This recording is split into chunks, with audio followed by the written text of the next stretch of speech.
Oke, selamat datang di video saya kali ini. Untuk di video kali ini saya akan bahas tips untuk kalian yang ingin memulai hobi, yaitu hobi merakit gunpla. Oke, bagi kalian yang masih merasa asing dengan kata gunpla atau Gundam plastik model ini, saya akan menjelaskan sedikit apa itu gunpla. Jadi gunpla adalah model kit yang dibuat untuk merepresentasikan karakter yang terdapat dalam serial animasi Gundam yang berasal dari negara Jepang. Dan untuk gunpla ini sendiri diproduksi oleh perusahaan di Jepang juga yang bernama Bandai. Oke, sebelum kalian membeli gunpla atau alat-alat yang diperlukan, ada beberapa hal yang perlu kalian perhatikan agar kalian tidak menghabiskan uang secara sia-sia dalam hobi ini. Nah, jadi yang pertama yang perlu kalian perhatikan yaitu jenis gunpla yang akan kalian beli. Untuk jenis Gundam sendiri secara umum ada 5. Yang pertama itu ada SD Gundam atau Super Deformed Gundam. Lalu yang kedua itu ada HG atau High Grade. Lalu yang ketiga itu ada Real Grade atau RG. Lalu yang keempat itu ada MG atau Master Grade. Dan yang terakhir itu ada PG atau Perfect Grade.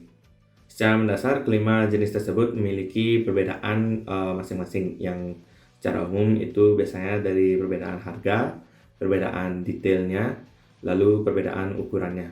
Untuk SD Gundam itu biasanya berukuran sekitar 8 atau sampai 10 cm. Lalu untuk high grade dan real grade itu biasanya berukuran 1:144. Lalu untuk master grade itu biasanya berukuran 1:100, dan yang terakhir itu perfect grade itu biasanya berukuran 1:60.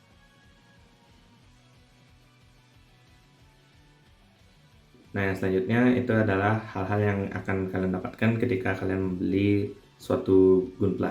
Jadi sebagai contoh, misalnya kalian membeli gunpla yang seperti ini, itu secara umum kalian akan mendapatkan beberapa runner di dalamnya yang berbentuk seperti ini, yang dimana runner ini merupakan wadah yang berisi bagian-bagian dari gunpla itu sendiri, yang biasanya dikelompokkan berdasarkan warna dan jenis bahan yang digunakan.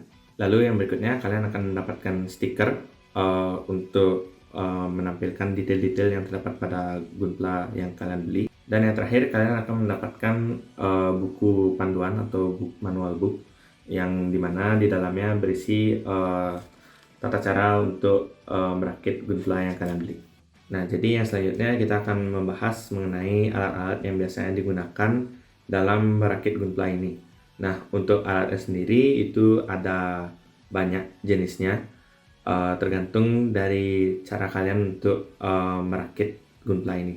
Oke, untuk alat yang pertama itu ada tang yang seperti ini, atau biasanya kita sebut dengan nipper, yang biasanya digunakan untuk memisahkan bagian gunpla yang terdapat pada runner tadi agar menjadi satu bagian saja. Nah, jadi alat yang selanjutnya itu ada pisau kerajinan atau X-Acto knife, yang biasanya kita gunakan untuk memisahkan sisa bagian runner dari bagian gunpla itu sendiri. Untuk alat yang selanjutnya itu ada amplas, yang dimana ini digunakan untuk menghilangkan nub mark atau meratakan bagian gunpla setelah kalian potong menggunakan X-Acto knife itu. Jadi untuk amplasnya itu sendiri biasanya akan dimulai dari amplas yang paling kasar menuju ke amplas yang paling halus. Yang selanjutnya itu ada cutting mat, yang dimana biasanya digunakan sebagai alas untuk memotong. Jadi untuk cutting mat ini sendiri biasanya berukuran A4, A3, dan seterusnya. Dan untuk alat yang terakhir ini juga cukup opsional, yang mana alatnya itu adalah spidol Gundam atau yang biasa kita sebut dengan gunpla marker. Jadi gunpla marker ini sendiri biasanya digunakan untuk memunculkan detail-detail yang terdapat pada gunpla yang kita rakit. Baik, mungkin sekian tips yang bisa saya sampaikan untuk kalian yang ingin memulai hobi merakit gunpla ini. Jadi semoga bisa membantu, dan terima kasih karena telah menyaksikan video ini sampai akhir, dan sampai jumpa kembali.